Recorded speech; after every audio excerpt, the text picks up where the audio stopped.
If you would like to support the channel, please consider becoming a patron on Patreon. More information in the description below. Hey buddy! If you want to really understand the lore of Alan Wake, start with the lore of Control. Check the top right corner or the description of this video for a link to that content.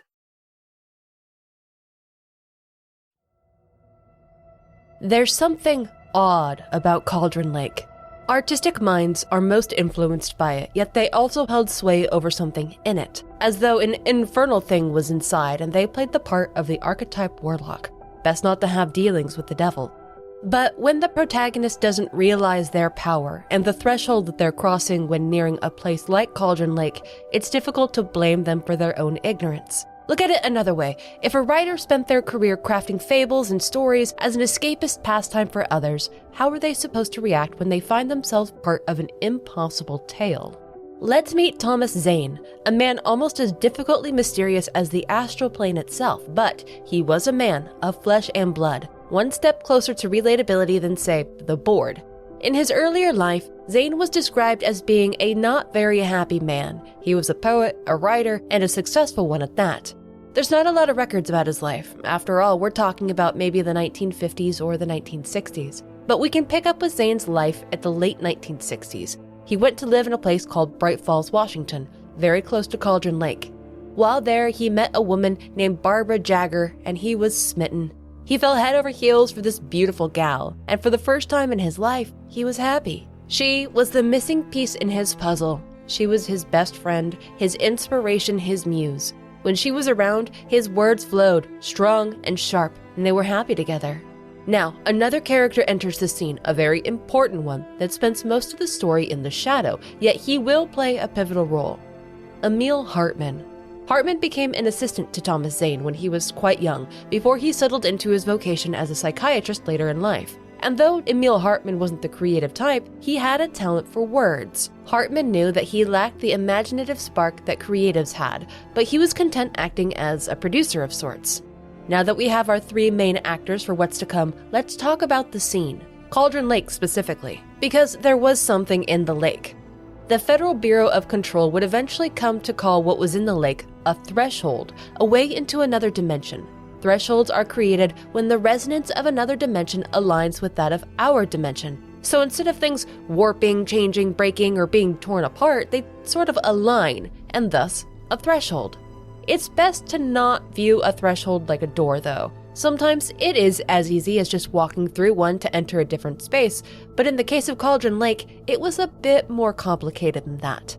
And you observant ones out there may already be asking, if it's a connection to another dimension, then does that mean that there's something on the other side? Well, of course. And in the case of Cauldron Lake, it opened the way into the dimension of something called the Dark Presence. The Federal Bureau of Control would officially label it the Shadow in their documentation, but for our major localized actors in this tragedy, it was called the Dark Presence, and so we will refer to it as such. The Dark Presence was/is a paranatural entity, like the Board or Polaris. And like those other entities, the Dark Presence was aware and had a will of its own. And although we sort of have to assign human traits to it so that we can make sense of its actions and its wants, keep it tucked away in your mind that it's not really accurate to apply humanizing characteristics to it. It is not of our dimension. It's a being with paranatural abilities, and it comes from an environment completely alien to us. Now that we have set the stage, we're finally ready to get really weird with it. At some point in probably 1970, maybe the year before, Thomas Zane, the writer and poet, began to notice something weird about Cauldron Lake, so he started writing about it. The dark presence within the lake was not a constant and powerful presence. Its strength waxed and waned. It could certainly infect folks with itself, turning them into mindless puppets that it controlled completely. But for an elaborate mind, that of a masterful writer like Zane, it needed a finer approach. Less bull in the china shop, more manipulative ex-boyfriend. Zane and Barbara started spending more time out on the lake, specifically on a cabin out on an island called Diver's Isle. And Zane wrote all sorts of things about creatures inside the lake. He felt power surging through his typewriter, and though it was exhilarating, it also too became scary. He knew that there was something influencing him, and what happened here was far beyond inspiration and passion writing. Zane considered abandoning his ventures, leaving behind Cauldron Lake, but his assistant Emil Hartman, who was well aware of the lake's influence over Zane, talked a good game and convinced him to stay. He had a way with words, and we'll soon see that Emil Hartman is, well, he's a bit of a bastard. In July of 1970, a true and merciless tragedy struck. Barbara went to take a swim in the lake and somehow she drowned. But she was a great swimmer, and this was calm, easy water. That Barbara would drown in Cauldron Lake was just silly. But there was no evidence of anything foul taking place. There was no investigation into the matter. There was just horror. Thomas Zane, he broke. He couldn't go on without Barbara. She was his everything. Not but a few horrible days later did something otherworldly happen to Thomas Zane. The dark presence came to him and told him that he himself could write her back to life. He could revive his beloved. And then Emil Hartman started whispering into Zane's ear. There was power in the lake. What if he just did it? Thomas Zane, grief-stricken beyond rational thought, began to write. And here is where we stop, and we talk plainly and honestly, putting the veil of mystery aside, one lore thought to another. If it doesn't make sense now, then it will in a bit, but it's important to remember so that things don't get convoluted. While Thomas Zane was interacting with a paranatural entity, he did not have the ability to create a reality, to create people, to create places. Thomas Zane was not a god, nor did he possess the power of a godlike entity. What Thomas Zane could do, and what we'll see with future actors in this play, is he could influence the present and the future. He could create circumstances, capitalize on people who already existed or who were going to exist, events that were already going to happen or had potential to happen. And I would contend that this is the power of the dark presence, or whatever was within the lake itself, if not the dark presence. There might be something else down there. For now, though, that doesn't really matter.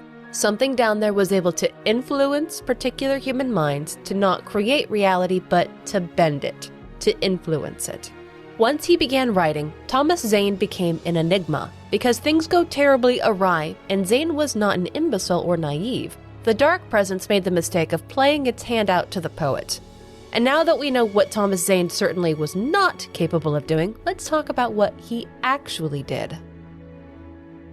Thomas Zane wrote his beloved Barbara back into existence. His young assistant, Emil Hartman, had pressured him hard to do this, and in his fragile state, he complied. She returned to him that very night, and Zane was so beyond himself with joy that he didn't initially notice that Barbara wasn't quite right. What had actually happened was Zane wrote the return of Barbara, but the devil was in the details. Remember, he couldn't create life. What came back within the body of his beloved was the dark presence. Zane had inadvertently created a circumstance in which it could hijack her body and make its way into our dimension. He created the circumstance in which it could cross its threshold and come to Earth. It didn't take Zane long to notice and realize that he had done something terrible. It wore the face of his beloved, but that thing was not his Barbara. He restrained her and he cut out her heart, only to find that her body was filled with pure darkness. Thomas Zane wrote once more. He wrote about another writer who, in the future, would come to Cauldron Lake to contend with the dark presence. He wrote of things that would happen in their life, which would make the circumstances of his story come true. Zane wrote of an object called the clicker that could fend off the darkness. It would create light. It was just a defunct button light switch, but an altered item it would be, which this new writer would have as a child, a gift obtained to stave away their fear of the dark. That child would one day become a writer whose journey in life would lead them to Bright Falls to finish this fight out. Thomas Zane knew he had to pay a price to stop the dark presence now. So, for the ending of his story, he wrote himself out of existence. He wrote of the events that would take place that would make him no longer exist in this world, events that he would choose to carry out. He also wrote out of existence everything that made the dark presence's emergence possible. Then, he set aside a shoebox and wrote that everything within it would be kept safe. Within, he placed some of his writings and the clicker. One day, unknown events would see it delivered to the child that he wrote of, and then it would find its way back to this box once again. Zane put on his diving suit, and then he took the possessed Barbara into his arms. The thing didn't have the physical strength to fight him off. He took it and himself out to the dock and plunged into the darkness of the lake. Thomas Zane was never seen again. There was a great quake and an eruption within the lake the next day. The island and the cabin were consumed by the dark waters. Over 30 people were killed in a mine collapse. Perhaps it was Thomas Zane reaching the end of his journey. But while Zane had held back the dark presence, it still tried to influence others to break through the threshold. A few years after Zane's tragic story, 2 heavy metal brothers found themselves in combat with the lake. Tor and Odin Anderson. They were rock gods, musical lords, badass to the core, and they had made a farm at Bright Falls their homestead. They would use water from the lake to create moonshine, and it had a strange effect on people who consumed it. Not bad effects, just elating ones. It was mystical, for lack of a better word. Imagine a magical moonshine and coke. Oh, what I wouldn't give. But the Anderson brothers tended to overdo things. It was said that in 1976, Odin began contemplating cutting his eye out after some heavy partying and moonshine consumption. Tor would run across his property holding up a hammer trying to catch lightning. But the power of their music awoke something in the lake. It drew the dark presence towards Odin and Tor, and in their moonshine-ridden, amped-up state, they entered into combat with it. Tor and Odin pushed the dark presence back into the lake, but in doing so, they went a little mad. A little bit more off the rails. They never really returned to music, and over the years, they started exhibiting signs of dementia. They started losing their independence, yet even when they entered their elder years, they were still party boys and heavy metal legends. The Anderson brothers would eventually come under the supervision of Dr. Emil Hartman. After his boss Thomas Zane disappeared into the lake, Hartman decided his life's work would revolve around unlocking the mysteries of the lake's power. But he would do this by using particularly creative minds that struggled with mental health disorders. He became a psychiatrist and opened a large clinic nearby the lake. Troubled artists would go to Dr. Hartman's clinic for therapy, treatment, and healing. But in actuality, Hartman was observing what happened to these vulnerable people when near Cauldron Lake. Like, he was trying to recreate what happened with Zane in someone that he could influence and control, like a right bastard. For the most part, the community of Bright Falls just went about their lives. The Federal Bureau of Control was still under the leadership of Broderick Northmore at the time of Thomas Zane's vanishing, and it never really caught wind of what happened to him, or the Anderson brothers. They were unaware of what Dr. Emil Hartman was doing to vulnerable people at his clinic. The Bureau just didn't have the surveillance to realize that something like that had taken place, so it was completely off their radar. And the dark presence kinda went dormant. There were a few decades of peace. But that changed in 2010 when a struggling writer came to Bright Falls. It's finally time to talk about Alan Wake. This video is supported by patrons on Patreon and YouTube members. You know what's scary? Taxes! Traffic! Grandma! You know what's not scary? Patreon and YouTube member. Starting at just $2 a month, you can help support the channel. See that puppy? It's like extra and early content. See this sweet little burb? It's like Patreon and members only streams. Safe, happy, kittens. If you want to help keep the channels going, check out the description for more information on how to become a patron on Patreon or a YouTube member. Now, back to the lore.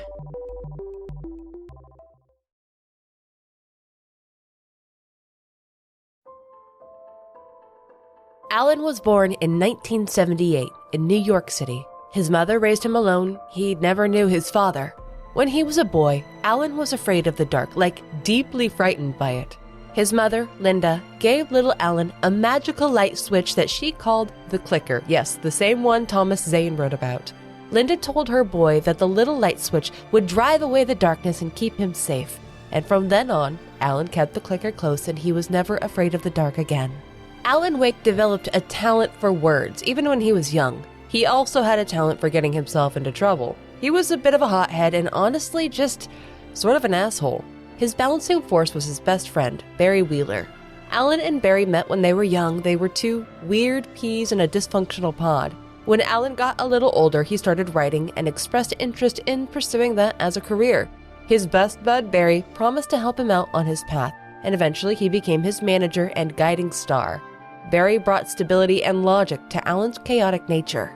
Alan got his first publication when he was 18 or 19 years old, just a young fellow. Some short story fiction published in a magazine that put him onto a career path destined for success. But as one might expect, when Alan got a bit older, barely even 20 years old, he started getting into trouble with the law. Public drunkenness, picking fights, barely avoiding jail time each time.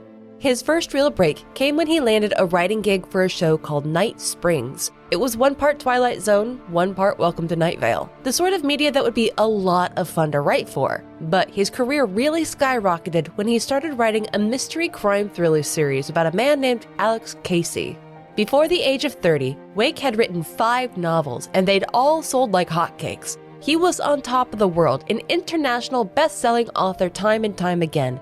And he topped it off with a 6th and final book for the series, but, well, probably not a big surprise that Alan Wake was just a walking disaster of a person. Drugs and alcohol, getting into fights, putting his hands on paparazzi, just being really unpleasant all around. Alan was kept grounded and out of legal trouble by Barry, who became his agent, and eventually by his wife Alice as well, though his hot temper and addictive personality never really went away. Alan and Alice set up residence in New York City, but after finishing his Alex Casey series, Wake just couldn't write anymore. He had unbelievable writer's block, like the worst kind imaginable. For 2 whole years, he didn't write a single word. Alice and Barry didn't really get along. They didn't see eye to eye on a lot of things. Their personalities clashed, but they stood united in their care for Alan's mental health, and they wanted to help him work through whatever was troubling him. In 2010, Alice had read a book called The Creator's Dilemma by one Dr. Emil Hartman, and she was convinced that Alan needed to go to Bright Falls to spend time at his clinic, and Barry agreed that maybe a vacation was a good idea. Alice made arrangements, booked their trip, convinced Alan to go, but she didn't tell him about Dr. Hartman and his clinic. She decided to buy him a typewriter as a gift, and didn't tell him that she was trying to get him to write again. Alan just thought they were taking a silly vacation. Yikes, the approach of it's easier to ask forgiveness than permission is a pretty terrible way to treat a loved one. The final stretch of their trip to Bright Falls was via a ferry. During the downtime, Alan fell asleep in their car, and he had a most vicious nightmare. It was vivid, intentional, and memorable in every way. In his dream, Alan was recklessly driving up a lonely mountain road, desperately trying to reach a lighthouse, but he couldn't recall why he was doing that. As his car screamed up the road, Alan hit someone standing in the middle of it, a hitchhiker. He exited the car to check on them, but they were dead. He began to fear the repercussions that he would face. He would never see Alice again. He'd go to prison. But then his headlights went dark and the corpse vanished. He saw the lighthouse just down the bluff. He could reach it on foot. Not far down the path, the body of the hitchhiker appeared on the road and then immediately in front of Alan, and it spoke to him with malice and hate. It was a being that seemed to emanate darkness, and it started taking swings at Wake with an axe, chasing him down the small docks, forcing him to walk a mountain path to reach his destination. Wake saw strange things as he walked. A missing poster of himself beside a photo of an unknown person in an archaic diving suit. The shadowy hitchhiker did not relent in its pursuit. He could dodge its attacks, run away from it, but Alan had no way of banishing this being. The insults and threats it threw at Wake were very personal, as though it knew of his fears and insecurities. He ran down the path as the dark, swirling storm behind him picked up. Across a bridge, he met a man named Clay Stewart that seemed to know Wake. Clay had seen Alan in his dreams before. He was a spectacular mind. Clay was in his own dream right now, intersecting with Alan's. He had been chasing him down and watching Alan from afar, intent on understanding why he kept seeing this man in his dreams. But Wake had no idea who this man is. Later, Clay in the waking world will go on to investigate Bright Falls and Alan Wake's time there. But for now, Clay Stewart is just some stranger in a dream, like a side character in one of Wake's books fully realized. Clay orders Alan into his well-lit cabin, but as soon as the writer enters it, the door slams behind him. Clay is cut down by the shadowy man to the horror of Alan Wake. He knows that this cabin is a death trap. He needs to get out. He runs through a door with a Tom the Poet poster on it. And as soon as he's out, he's bathed in light that pushes back the darkness trying to claim him. A male voice calls out, ordering him to follow the light. The voice tells him that the only place he can be safe and heal is within light. When Wake has recovered, it starts telling him things that don't immediately make sense. He recites a poem, but Alan doesn't know what the voice is trying to accomplish with it. It claims that it has entered his dreams to teach him about the darkness of its dangers, how to know when it is coming, and most importantly, how to fight back against it. The hitchhiker has been infected by the dark presence, he says, and only light can make him vulnerable again. A bright flashlight will suffice just fine in this case. Once the dark presence is dispelled from the outside, Wake can use a gun and, well, kill the man. If he doesn't, the dark presence will return and resume its attacks. There's no way to fully cast out the darkness, so its puppet has to die. Once the voice has taught Wake all he needs to know about how to succeed against the dark presence and its pawns, it departs, giving Alan back his dream. His final thought within the nightmare is of the darkness and how it's taken over the world. Somehow he knows that the lighthouse is the last safe place on Earth. He fights his way down the path. Each step, the darkness behind him seems to be a bit more tangible, more dangerous. Wake makes it to the supposed safety of the lighthouse and goes into the central spiral staircase leading up to the lantern. But somehow, the light is extinguished and he's left vulnerable to the dark presence. Alan looks up as something descends the stairwell, but then he wakes up. Back in the waking world, Alice greets her husband. He's moody, kind of self-centered, but Alice shrugs off his standoffish attitude with some good news. They have finally arrived in Bright Falls. An old fellow on the ferry tells them that they have arrived at a good time. Something called Deerfest is in 2 weeks. And the old man recognizes Alan. He's a big fan of his writings, which means, well, things might not be as private and peaceful for the Wakes as they might have hoped if there are avid readers in this little town. Alice and Alan need to get their cabin key from a local diner, or maybe the local diner. Bright Falls seems like the sort of place where there's one grocery store and a single intersection, so the diner is easy to find. Alan hops out to go inside on his own, and Alice drives off to get some gas in the car. As soon as he's inside, the waitress recognizes him and he sees a cardboard cutout of himself in the corner. Oh boy. The waitress, Rose, claims to be his biggest fan and isn't quiet about her accolades, which probably feels kinda weird for Alan. These folks, they seem nice enough. Rose is definitely the excitable one here. The park ranger, Rusty, sitting at the counter is cordial. And 2 old men sitting at a booth are definitely the ratty ones here. These are the Anderson brothers, Odin and Tor. The landlord, Carl Stuckey, has the keys that Alan needs, but he's in the restroom down a very dark hallway. Alan's patience lasts about 3 minutes before he takes off down that dark hallway to find the landlord. And a very strange, nervous woman is standing in front of it, talking about the lights. She has told the landlord to fix the lights. Did he want people to die, or worse? Between Rose, the Anderson brothers at the loud jukebox, and now this lady going on about the darkness and the light bulbs, I really don't blame Alan for getting irritated. It's a lot of sensory overload. Down the dark hallway are the bathrooms, but no one responds to his knock at the door. There is someone here, though, or rather a presence. And if it was trying to be non-menacing, then it's way off the mark. This apparent old woman says that the landlord fell ill and she has the key, along with instructions on how to get to her cabin. It's a very, very odd interaction that's almost uncomfortable to watch, and Wake takes off as soon as he has the keys in hand. Back into the loud dining room, past the Anderson brothers, who strangely refer to him as Tom, and out into the fresh air of the outdoors where Alice is waiting for him. And they're completely oblivious to the landlord, Carl Stuckey, running after them, yelling that he needs to give them their keys.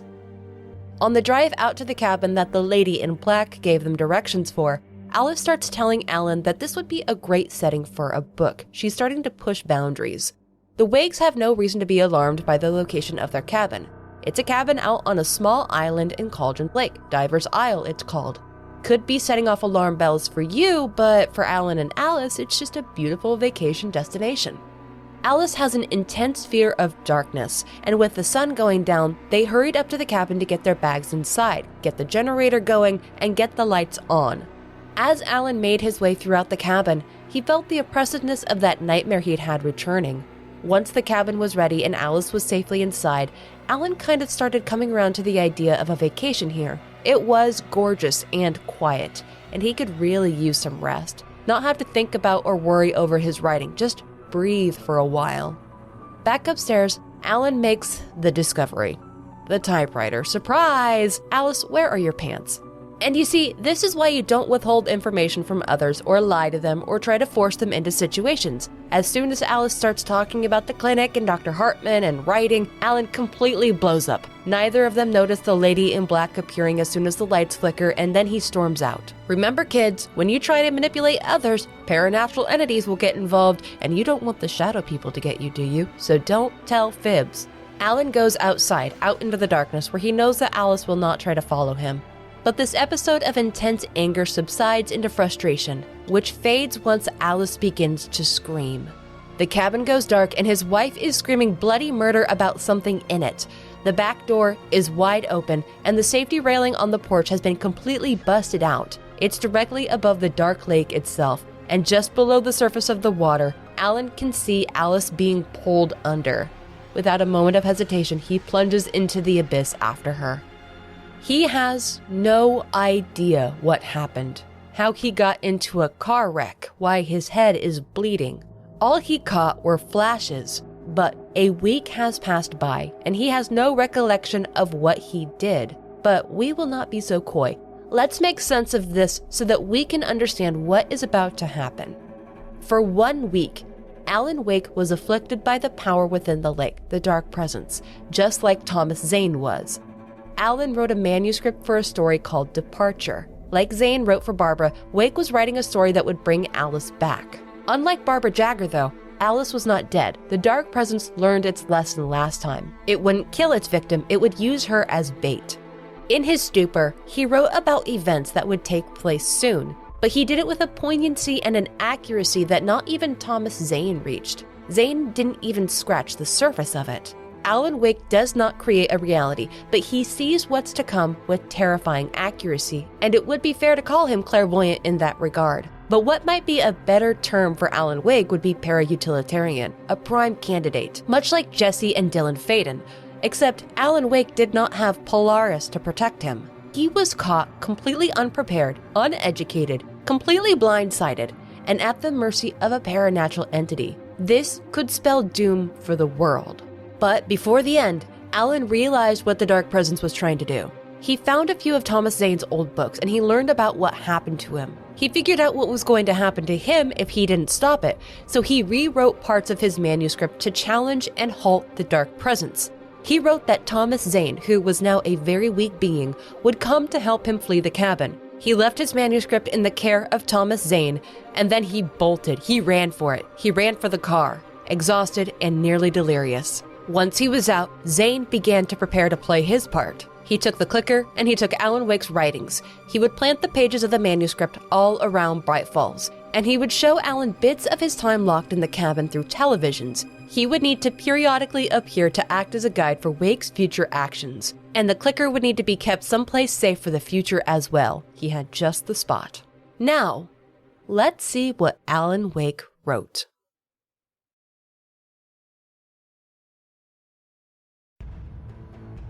He's alone, with a head injury, and no idea of where here is. Thankfully, there's a gas station a fair distance away, and he'll have to trek through a dark forest to reach it, but at least he's not completely isolated. Partway down the trail, a huge light appears in a clearing and tosses a few pages out for Alan to pick up. They're pages from a book that he wanted to write called Departure, and it lists him as the author, but he has no memory of making these pages. On this page, he reads that the hero of the story is, attacked by an axe murderer in the woods at night. Uh-oh, that's a pretty bold start to the story, Mr. Wake. He runs a ways up the path and starts to see ghastly outlines of not quite right people in the fog. Seems that Departure is a horror story and he's about to find himself neck deep in peril.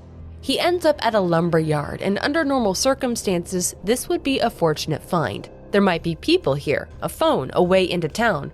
But what he actually finds is the landlord, Carl Stuckey, who was supposed to give him his cabin keys at the diner. He is clad in shadow, talking nonsense, and he has an axe. In his manuscript pages, Wake calls these creatures the Taken. They've been possessed by the dark presence, and like what he dreamt during that nightmare on the ferry, the page tells him to use light against it. The nearest light source is the trailer across the yard, which is a run he has to make with a very upset Shadow Man on his heels. And if there were any doubt that this thing means business, it's very quickly shown how lethal they intend to be. It drives its axe into the trailer door once Wake has it closed. Conveniently placed there, almost as if by design, is a handgun and a flashlight, both tools that Alan is going to need to survive. While the Taken can't enter the trailer due to the light, that doesn't mean that the log loader can't. These beings are as intelligent as they are hostile, so any place that Alan Wake takes sanctuary in probably won't last for long. They'll find a way to either push him out or they'll get the lights off. At a moment's notice, he needs to be ready to run. At least now he'll be able to fight his way through some of them, though. As he journeys on, Alan finds pages detailing upcoming interactions with tertiary characters, townsfolk mostly. He has concussive flashes of his wife's vanishing. He has to mete out violence against humanoid darkness. He finds a page about Barry, his best friend and agent. It hints that Barry is en route to this place after not hearing from Wake for several days. Each page he finds is like a prophecy of something that is about to happen. But Alan just can't piece it together, and of course, why should he? We can make sense of it with the knowledge that we have, but Wake, this is all new. This is all fresh, undisturbed soil that he has to claw through. And it will take a great deal of time to come to terms with it, to understand it. But first things first, reach that damned gas station. The light of the station is such a comfort, a return to the sanity of the world. He spots a Deerfest countdown nearby one of the pumps and pieces together that he has been missing for an entire week. And inside the garage of the gas station, it looks trashed, like there was a fight. A bright glow brings his attention to a TV in the corner where he sees himself. It was back during that lost week when he was devising a plan under the influence of the dark presence to bring Alice back. His ramblings sound like those of a madman, which, well, given the circumstances, isn't entirely inaccurate. Finally, inside the lobby, he's able to make a phone call to the Bright Falls police station, and Sheriff Sarah Breaker arrives in no time at all. And she's an interesting character, former FBI turned sheriff, and her father, Frank Breaker, was an agent with the Federal Bureau of Control. She doesn't seem to be neck-deep in knowledge of the FBC, but she knows enough. When Alan Wake starts talking about he and Alice staying on a cabin on the lake, she very firmly corrects him. That island vanished after an earthquake there in the 1970s. She offers to drive him out there to show him, but before they go, she asks him where the landlord Carl Stuckey is, the guy that tried to take an axe to Wake. He decides to withhold that information, of the Taken coming after him. It would sound way too outlandish. Sheriff Breaker takes him to Cauldron Lake, where Diver's Isle once was, and he's terrified to discover that she was right. The cabin that he and Alice had been staying at, it's been gone for decades. Back at the station for a while, Alan rests and remembers something from 3 years ago, when he was still on top of the world, about to release the last Alex Casey book. He and Alice were settled in during a snowstorm and the lights went out. So he told her a story from his childhood, about his mother, about a gift that she gave him called the clicker. It helped him get over his fear of the dark when he was little, and he still had it to that day. It was a nice memory, but we can't stay in the past. When Alan regains his senses, he's sitting in the police station being seen by Dr. Nelson. Wake says that he feels fine, nothing strange is happening. He just wants to get the doctor to sign off on him being okay so that he can get back out there to look for Alice. In the station lobby, that weird woman that's obsessed with light bulbs is repeatedly testing the lights. Cynthia Weaver is her name, and after the night he just had, after seeing all the things that he had seen, maybe he should take Cynthia Weaver a bit more seriously. Before he can go, the sheriff wants to have a few words with him. She wants to know where his wife is, how he got to that gas station, where is the landlord, Carl Stuckey. A phone call interrupts their meeting, one that he steps out to take privately. He hears Alice's voice asking him for help, but it's an unnatural tone. A man begins speaking, claiming to have kidnapped Alice, and he starts giving Wake very specific instructions to get out the station, ditch the cops, go out back and look for a junked-out truck, and then get to the Elderwood National Park. Alan just wants Alice back, so of course he'll comply. And thankfully, these officers are very accommodating for his desire to go out back to get some fresh air. They even give him directions on how to get out back, how to get out of the station. In that backyard, he finds the decayed truck that the kidnapper told him to look at, and in it he finds Alice's driver's license. So he has to take this serious. During this panic, Barry Wheeler, his best friend and agent, decides to give him a call. Barry hasn't heard from the Wakes in a week now, and he is a neurotic as hell person. He tells Alan that he flew in after they had stopped responding. He's been worried sick and trying to track them down. Alan asks him to pick him up at the sheriff's station and then kind of rudely hangs up on him. And you know what's just so convenient? Dr. Emil Hartman is in the lobby.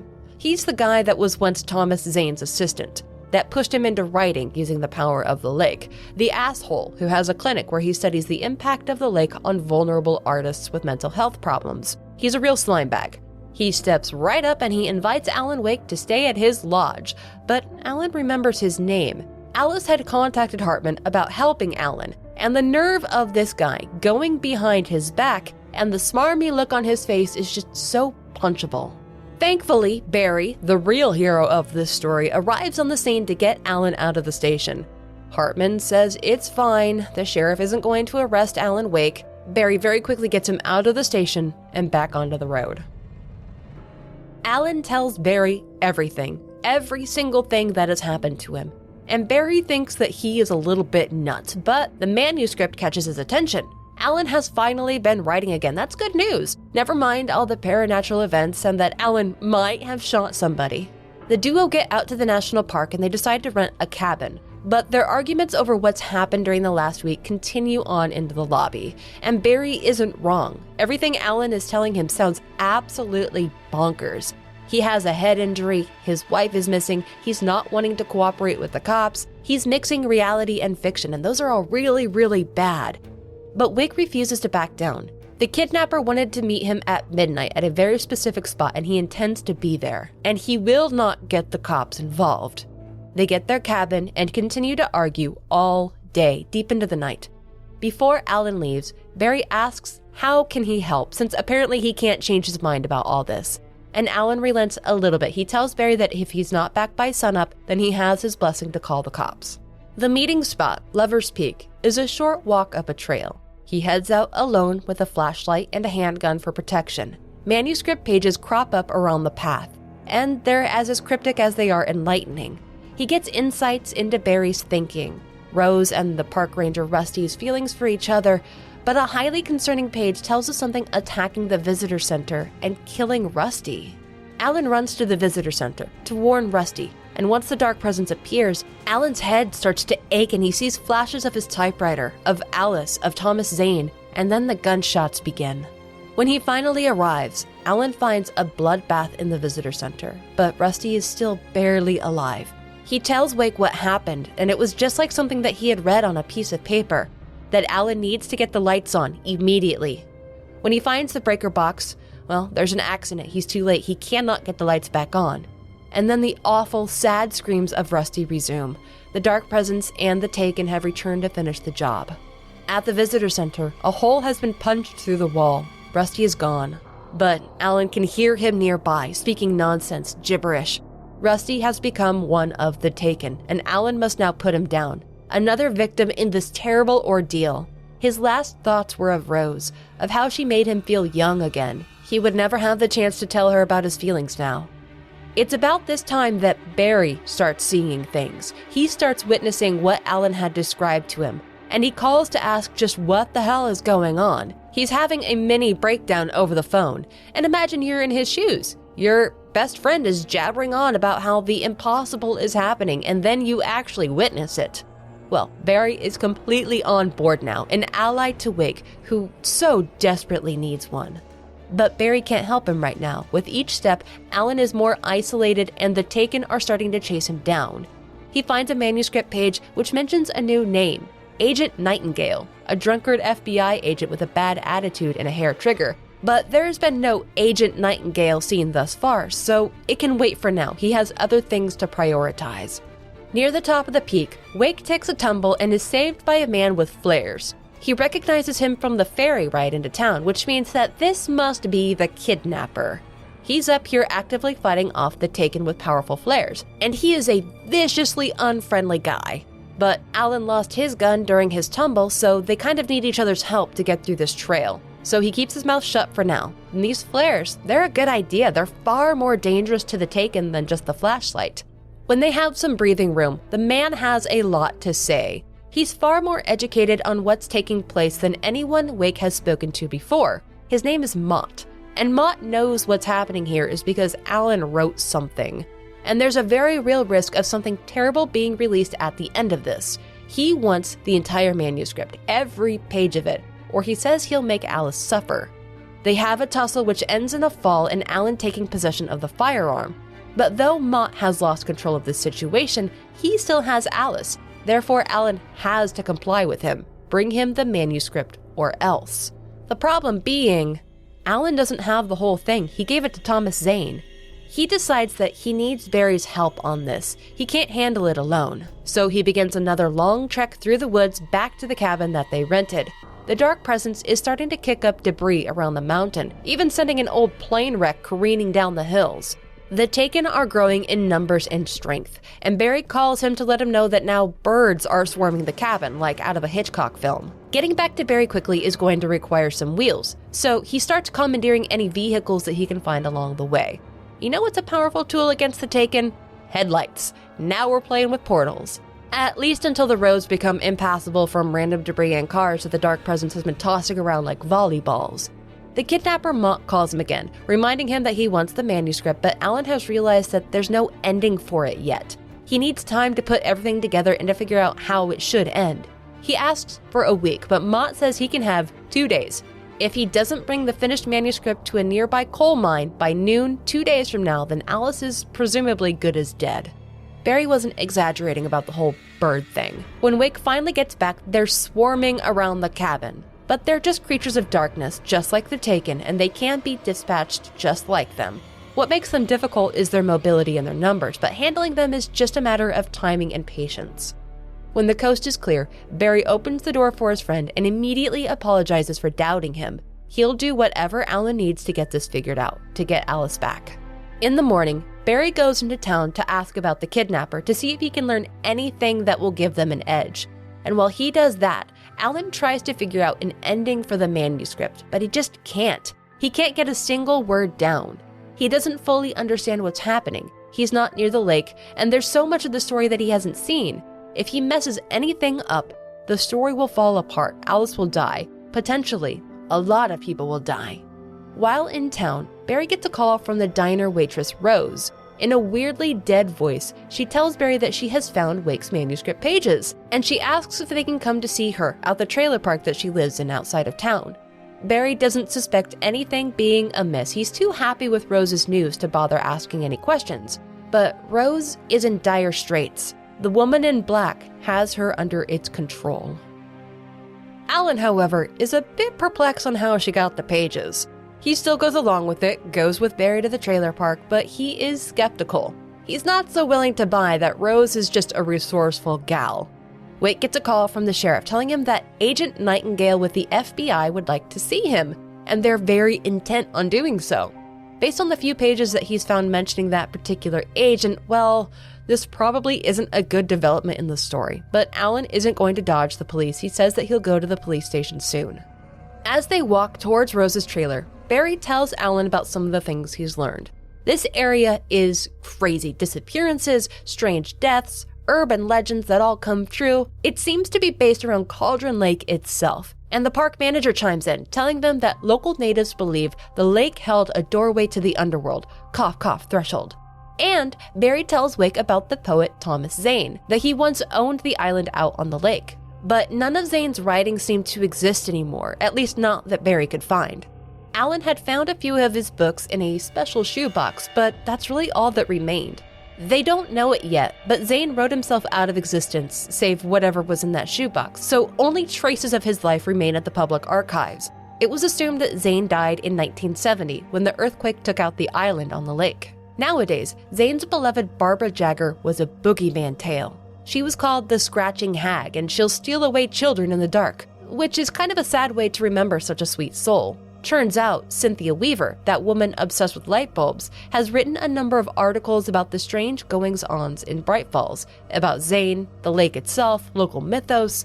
After Zane and Barbara died, Cynthia had a bit of a breakdown. She would be a good interview to carry out. She has to know something about all of this. Rose lives in a cute little trailer and promptly shows up at the window once they arrive. She's very clearly acting strange. Rather than just get the pages and leave, they sit down for some coffee in her living room. Some drugged coffee. Barry and Alan are knocked out cold, and it barely even took a minute. In his dreams, Alan sees that huge light again and knows it to be Thomas Zane. It tells Wake that the dark presence is coming for him, and it's doing it wearing his beloved Barbara's skin. Zane cannot stop it. He's far too weak. Alan must stand against it by turning the lights on. But the darkness is even here now, interfering with Zane's message. The woman in black insists that he continue his writing, finish his story. When he wakes up, it's dark outside. At least he somehow made it into the bed, in Rose's creepy bedroom. Poor Barry is just slumped over face first in the living room. He sees another recording on the TV, and it's a huge information dump on how exactly the woman in black is using him.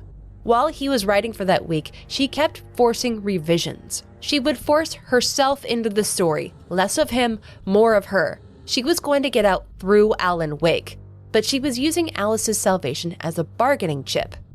In the front room, Rose is lost in some sort of thought loop, not in control of herself.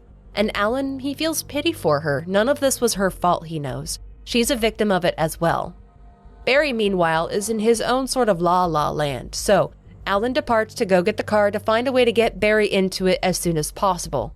A manuscript page outside the trailer tips him off that the park manager was nervous about what was going on inside of Rose's home, so he called the police on them. A whole gaggle of them show up as soon as he hits the fence. And amongst them is a man who has seen Alan Wake before. He has seen him in his worst nightmares. He is a man who has lost everything, who is here to put down a monster. Now enter the madness of Agent Nightingale.